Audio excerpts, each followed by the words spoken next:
The game-based review station complements WordBuilder by allowing the students to review the prefixes, suffixes, and vowel sound. Typically, this station is 5 students and lasts for about 15 minutes. On day 1, they're going to go through and get 1 minute to read the word parts, and then they'll graph their progress. Okay, ready, Chris? Brandon, you're going to be the timer. Natalie, you're going to watch because you're going to go next, and both of you are going to count the number that I put down right here. Okay, ready, Chris? And begin. On, ow, aunt. Wait. At. Good. On. Aunt. Aunt. Anst. What does AU say? At. Anst. Aunch. Anst. Sieve. Aim. If a student makes an error on the first day, it's okay to ask them what vowel sound. If that still doesn't work, you can give them different words that have the vowel sound. So if it's OI, you can say what sound in oil, coil. If that doesn't work, you ultimately just want to give them the word. This is the first day they're seeing it, and they will have 5 days of practice with these cards. Sieve. Old. Out. Ip. Imp. Ip. Time. Okay, thank you, Brandon. How many was it? 27. Go ahead and graph that. Also on day 1, after you finish graphing, which again should be as quickly as possible, students are going to play their first game, which is concentration or memory. The cards are numbered and they don't have to be in the right order. They're only numbered so that students aren't staring at a sea of blank paper. The numbers simply help them to remember, oh, I flipped over 5 and 10. When students flip over cards, they have to read them out loud. So if students don't finish a game, then you have the option to either go on to the next game the following day or to repeat the first game. It just depends on how they're progressing with the words and how easy the parts are. So now we're going to go to day 2's game, which is Go Fish. Depending on how many students you have, you can deal out 5 cards. 5. Okay, so the card in the pile in the middle is Go Fish. Okay, go ahead, Chris. Miss Young, do you have the word part? Would we hear him say? So with Go Fish, it's really important that students repeat the word part that they hear someone ask for. Again, just this oral component really helps commit the word parts to memory. What word? Goldfish. Wait, what word would we hear him say? Oin. Oin. Goldfish. Day 3 is the board game. And at this point, students have worked with the word cards for 3 days. So in order to get them to really think about the parts, I let them roll the dice, and then they only get to move if they read the number correctly. So they have as much time as they want to tap it out and really think about the parts, but we're going for accuracy here. Okay? Also, you'll see this game moves pretty quickly. So the person who goes first rolls, and after they roll, the next person rolls, so she already knows the number of cards she's going to read when I get to her. Okay. Natalie, you're going to begin. Go ahead. And 1. Here we go. Esh, she gets to move 1. And Fatima, how many did you roll? 1. Something's wrong with this dice. Good, go ahead and move 1. Good, and Sean has 2. Here we go, Sean, what's the word? On. And? Sieve. Good, pass it to Chris. Brandon, how many are you reading? 4. Good, roll it on the board, please. Yes. Tap it out. All. Good. Aim. Yes. Eep. Perfect, he gets to move 4. How many, Chris? 3. Okay, here you go right here. Yes. Good. Own, beautiful. And Natalie has 3 also. What is it? Eep. Uh-oh. Oh, sorry, Natalie. How many? 4. Imp. Over. Good. Eek. Yes. Sieve. Yes. Okay, Sean gets 1 and pass it to Brandon. With the board game, you can use any game and just use the board from it, any dice, any pieces. The important thing is to keep it moving. Remember, we want students to get as much repetition as they can with these same word cards. Today we're playing tic-tac-toe, and I'm going to give you all each 6 cards. If you have one extra, don't worry about it, just discard it. And what you're going to do is you're going to create your own tic-tac-toe board. So I'm going to show you exactly how I want you to do this, because while you're creating your board, you're also going to get some practice with these word parts in. Okay, so everybody see my word part here? What is it? Aim. Aim. So while I'm writing it, I'm going to say the sounds. So I make my mouth match my marker. So I'm going to go A, okay? And so for the next one, Ach. So I'm going to go ch. Do I say the T No, in 'cause ach? it's silent. It's silent. So I really just say Ach. ch. And the last one, I'm going to go, what is this word?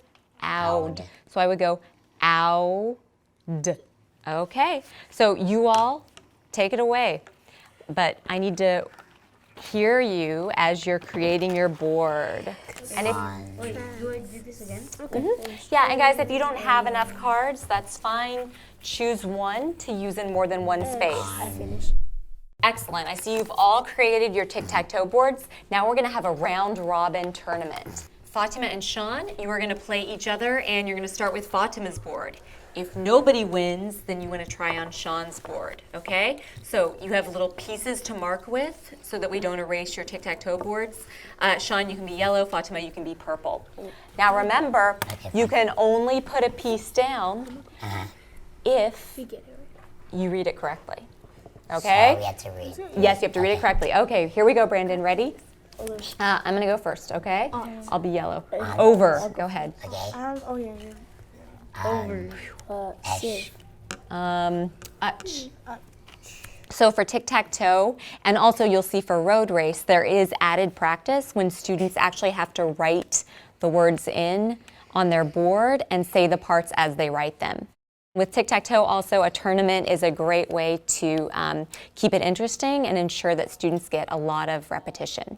So now we're going to go into our last game, which is road race, and this is probably where the students get the most practice out of any of the games. If I'm looking at the board, remember, I want to fill it out completely. So watch me one more time. What's this word right here? Ach. Ach. So I need to go ach. Ach. And then I'm going to put this to the side, and I'm going to go aim, aim. Okay? So fill out your board completely. What does AW say? Like in yawn. Yeah, good.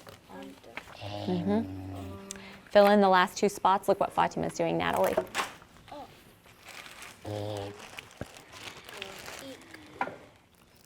Okay. So if you're done, or when you're done, like Fatima, you have to practice flipping through your cards, because this is actually a speed game. Okay? No, you don't know what order they're going to be in, so make sure your cards are right side up, shuffle them, then you're just going to practice like I'm doing right now. You don't even have to read them. Just practice flipping through them, because this is an important part of road race, is just being able to flip like this. Okay, Brandon, just practice with us. Go ahead, Fatima, let me see you. Just practice flipping. Good, you don't even have to read them right now, guys. Don't read them. I just literally want you to practice flipping the cards. Good. Okay, put your frogs on the start line. Put your frogs on the start line. Now, Sean, can I borrow yours? Okay. The first word, what is the first word I have to read in order to move? Okay, so I need to read tiv. So when I say begin, watch what I'm going to do. Oin, eek, own, erv, tiv, yes, tiv, yes, over, imp, aunt, oin, own, eek. So I can't move until I get the other one, and then I have to go all the way around the board. You're going to write your time on top of the board, and then we're going to switch cards, okay? So whatever Sean's time is, when he gives it to Fatima, she's just trying to beat that time, okay? So the first time, we're just seeing how fast you can go.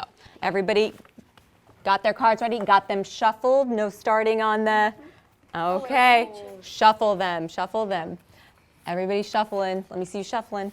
Okay, and ready, begin.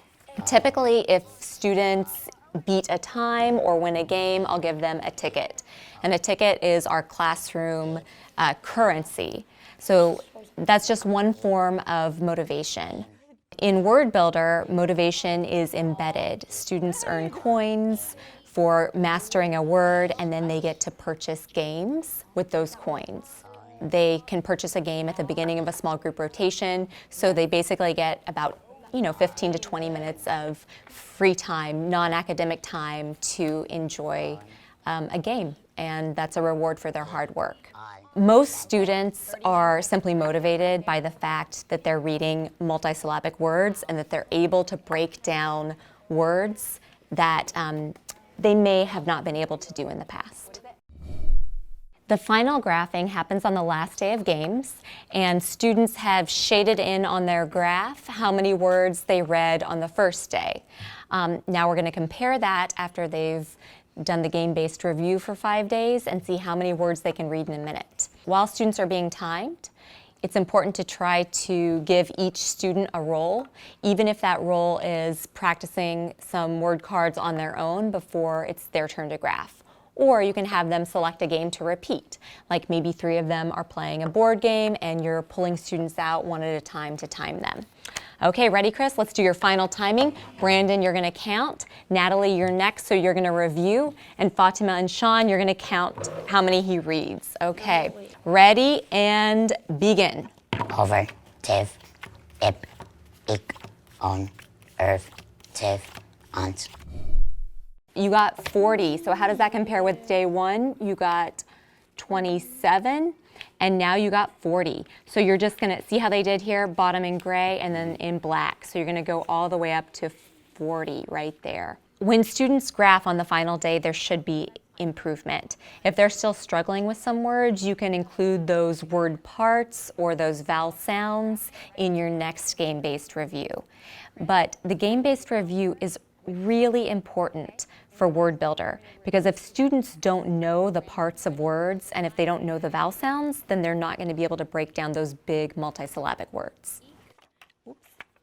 Erv, tiv, ant, oin, on.